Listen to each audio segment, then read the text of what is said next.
我哋今日咧食蒲團咧多咗個靚女啊 Hello， 我係 Kate 咋。係啦，咁啊所以咧就揾個騰雲駕霧氣氛歡迎靚女啦。多謝多謝。咁你第一次嚟街我哋食蒲團啦，咁咧我哋其實食蒲團一個唔簡單嘅節目嚟噶，所以咧我知道你唔食榴蓮，但係帶你嚟食貓山王啊！係咪騙我㗎？我好擔心，因為我從細到大都係唔食榴蓮㗎。雪糕咧就係最簡單最基本。如果榴蓮嘅話咧，因為沖淡咗個味道，用雪糕有奶有忌廉啊，連雪糕都食唔到咧，我送你翻屋企算啦。哇！好勁榴蓮味啊，真係。但係因為咧我喺香港食嗰啲榴蓮咧，就覺得嗰陣馀好勁，呢個馀好勁，但係佢個馀咧係勁得嚟比較香嘅。係咪同貓山王有關咧？冇錯啦，其實咧貓山王比較香甜，同埋咧啲馬來西亞榴蓮咧樹上熟嘅關係咧，個香味咧係比較唔同嘅。跟住我依家試下嗰啲呢啲叫爆珠啊。係啦，佢呢個芒果爆珠咧，啲杏仁脆脆啦，全部都係自己整㗎，所以係好有誠意㗎。係因為咧，我食完個榴蓮覺得濃得滯咧，食翻啲爆珠就中和翻啦，咁啊可以試第二樣㗎又。咁啊食完個雪糕咧，咁啊慢慢升 level 啦，俾個蛋你先啦。喂，呢個咪同平時見嗰啲雞蛋布丁差唔多樣嘅。係啦，但係裏邊咧加咗榴蓮肉落去嘅喎。呢度嘅師傅咧，其實都係啲酒店嘅師傅嚟㗎，好多年經驗做甜品。哇，點咧？好勁啊！個榴蓮味真係。因為佢上邊係加咗呢個榴蓮汁㗎，所以咧榴蓮味十分之勁。但係你食唔食到咧？好 creamy， 好勁嘅榴蓮味，雞蛋味比較少啲。第一下好 hardcore 㗎，我覺得，但係咧再食好似又想繼續食喎。咦嗱，貓山王咧就係呢個咁嘅魅力啦。咁好多人咧呢個咧專登去馬來西亞食貓山王咧，就係中意啲香味，樹上熟，食落去咧就比較複雜。而因為貓山王係比較甜啊，所以咧食落去咧就呢個容易啲接受。我而家個心情都好複雜啊！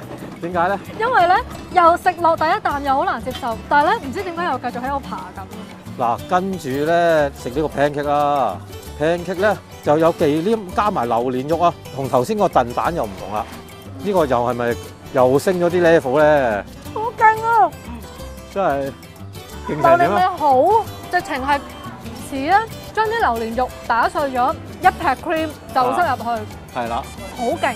但係雖然我本身係唔食榴蓮啦，但係食落我真係覺得香嘅，同埋真係好 creamy， 非常之 creamy。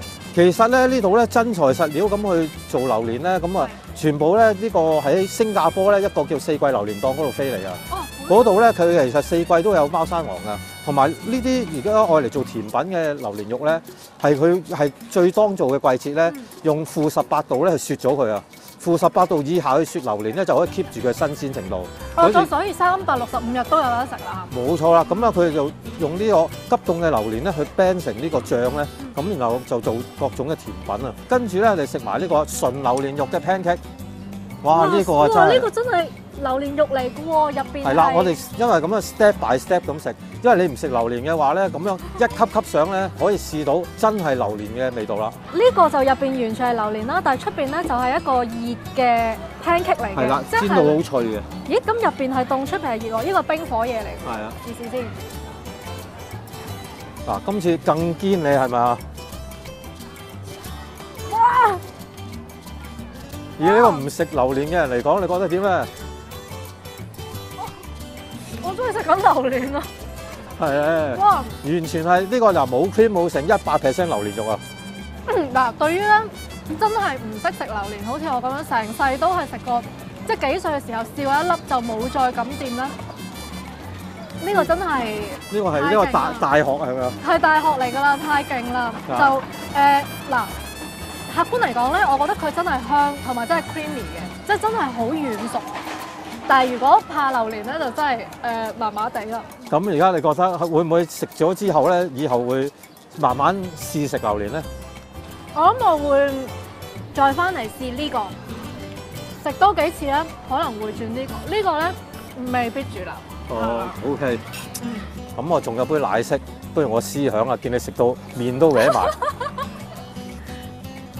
望落似香蕉奶昔咁嘅樣嘅。哇！呢個就係純奶加榴蓮，冇糖，你可以感受到呢個榴蓮嘅滑啦，同埋少少奶香啦。冇糖會唔會加咗？唔會，因為貓山王本身比較甜嘅，咁如果加埋啲奶落去咧，有啲人如果怕太甜嘅話咧，好似我啲人咧，呢杯我自愛。平時我真係唔係點飲奶昔嘅，呢杯可以慢慢嘆。唔會超標啊今次。